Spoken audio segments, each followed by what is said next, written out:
Salam la famille, c'est Chronique de l'Atlas, j'espère que vous allez bien. Alors aujourd'hui on se retrouve pour débriefer ce match entre Chelsea et le Real. C'est vraiment le genre de match qu'on aime bien voir en Ligue des Champions. C'est le match plein d'occasions, avec beaucoup de rythme, beaucoup d'intensité. Et vraiment c'était un match agréable à suivre en vérité. Et pour le coup je vais revenir sur ce match en lui-même. Je vais parler un petit peu des deux équipes. Mais je vais aussi un petit peu m'intéresser en fin de vidéo sur le cas de Ziyech. Et pour commencer, quand on voit le score final, c'est sûr que c'est totalement mérité pour le Real Madrid. C'est vrai que cette victoire, elle est incontestable pour les Madrilènes. Ça, on doute pas du tout de ça. Par contre, on peut pas non plus dire que c'est un score qui reflète complètement le match de Chelsea. Parce que bien sûr, quand une équipe perd 3-1, en plus de ça à domicile, la plupart du temps, c'est une équipe qui propose un très mauvais match. Pour pas dire un match catastrophique. Mais là, on peut pas vraiment dire que c'est le cas de Chelsea. Honnêtement, les Blues ont proposé des belles choses, que ce soit offensivement, que ce soit dans l'animation défensive, surtout dans le pressing. Honnêtement, le pressing de Chelsea sur quasiment tout le match, il a été très intense. Ils ont vraiment posé beaucoup de difficultés au Real pour leur sortie de balle. Là, on a vraiment vu des Madrilènes qui essayaient malgré tout de ressortir proprement, qui essayaient de ressortir avec des passes courtes, avec un jeu construit, avec un jeu posé.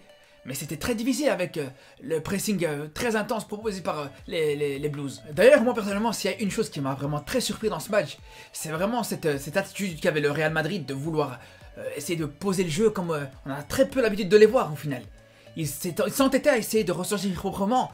Ils s'entêtaient à ne pas tomber dans la facilité en cherchant des longs ballons, en cherchant des dégagements quand ils étaient trop acculés par le pressing de Chelsea. Après attention, je dis pas non plus que d'habitude le Real il propose jamais un jeu un peu plus posé, un peu plus construit et que d'habitude ils essaient que de dégager. Non, au contraire, ça peut arriver bien sûr de voir le Real avec un jeu avec plus de style, plus d'esthétique, qui ont tendance à chercher la possession, mais c'est pas quelque chose qui est une obsession dans l'identité du Real Madrid.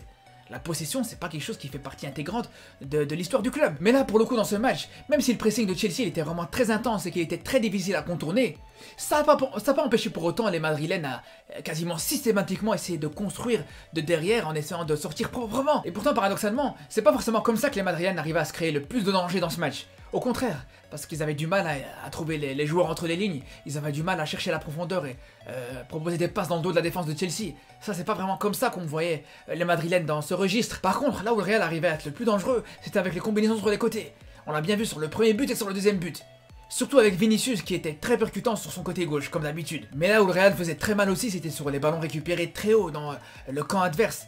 Et on l'a vu sur le troisième but avec le but de Benzema qui a récupéré le ballon avec la passe ratée ou la passe difficile de Mendy pour Rudiger. Mais déjà dès le début du match, on a bien vu que le Real arrivait à être très dangereux avec ses ballons récupérés très haut, sans forcément marquer. Mais on a bien vu qu'ils étaient dangereux dans ce domaine-là.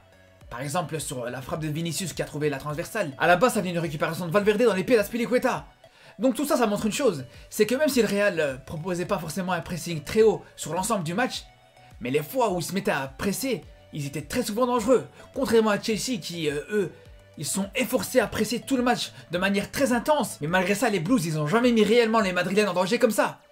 Et pour le coup, s'il y a vraiment un dernier point qu'il faut souligner sur la force offensive du Real et vraiment cette capacité à se procurer des occasions et à vraiment créer du danger, c'est vraiment par rapport à Karim Benzema. Il faut quand même se rendre compte à quel point sur ces deux derniers matchs en Champions League, il t'a sorti 2 masterclass.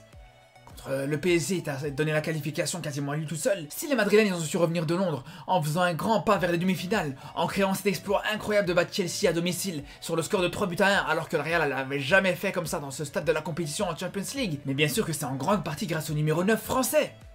Il faut se rendre compte de ce qu'il a fait comme performance. Il était face à 3 défenseurs centraux et il arrivait quand même à se libérer du marquage. C'est exceptionnel. C'est exceptionnel. Avec ses décrochages, avec ses appels, ses contre-appels, il arrivait facilement à se retrouver tout seul face au but. Dans le même match, le mec il a réussi à marquer 2 fois de la même façon. Ça montre à quel point il a été exceptionnel. Parce que pour réussir à marquer 2 fois de la même façon, ça veut dire que les défenseurs adverses ils savent ce que tu vas faire. Mais malgré qu'ils savent ce que tu vas faire, il va quand même réussir à le faire. Et pour le coup, c'est ça qui rend sa prestation encore plus exceptionnelle. Même si je pense pas pour autant que les défenseurs sont exempts de tout reproche, loin de là même. C'est clair que dans ce match, la gestion de Benzema de la part des défenseurs de Chelsea, elle est clairement catastrophique. Vraiment, elle est catastrophique. Comment c'est possible que sur les 2 premiers buts, Benzema il soit tout seul? Ok, pas de problème, Benzema il fait le travail, il fait le décrochage pour pouvoir revenir demander l'appel et être libre du marquage. Donc c'est très bien. Mais d'un autre côté, ça normalement... Quand t'es défenseur à Chelsea, tu dois le sentir, tu dois pouvoir anticiper. Surtout qu'encore une fois, il y avait 3 défenseurs centraux du côté de Chelsea dans ce match. Donc je veux bien, mais il y a un minimum. Quand t'es 3 défenseurs contre un attaquant, t'as largement l'occasion de pouvoir bien gérer ça. Et c'est vraiment dommage, parce que dans ce match, Chelsea, comme je vous dis, ils ont proposé des très belles choses.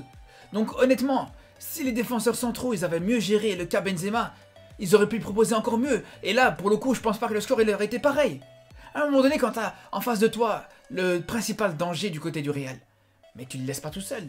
Il y a un minimum, je veux dire, il y a un minimum quand même. Et sinon, pour ce qui est de Ziyech dans ce match, c'est vraiment dommage parce que pour le coup, s'il avait vraiment fait la différence, s'il avait vraiment donné l'égalisation, s'il avait vraiment pu marquer contre le Real Madrid comme il a pu faire quand il était à l'Ajax, je pense qu'il aurait gagné une légitimité énorme. Et pas seulement du côté de Chelsea avec Tuchel, mais même aux yeux du monde entier. Parce que quand on se rappelle de son exploit contre le Real, à l'époque où il jouait à l'Ajax, à ce moment-là où il avait fait tomber ce Real Madrid qui était sur 3 sacs consécutives. Mais si là il avait réédité l'exploit en proposant une masterclass quand il est rentré en jeu, honnêtement je pense qu'il aurait franchi encore un nouveau cap dans sa carrière, et un cap énorme. C'est pour ça que j'attendais vraiment son entrée en jeu pour voir la prestation qu'il allait proposer. Mais honnêtement il n'a pas proposé grand chose malheureusement.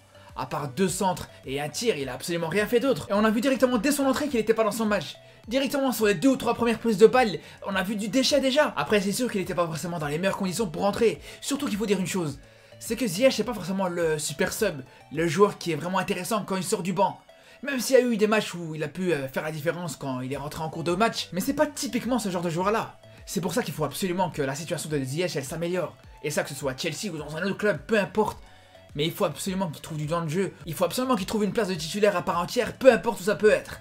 Et on espère d'ailleurs pour le match retour que ça sera le cas, en tout cas on l'espère pour lui. Et d'ailleurs en parlant de Ziyech, j'ai une vidéo qui est prévue très bientôt pour parler un petit peu de sa situation avec le Maroc.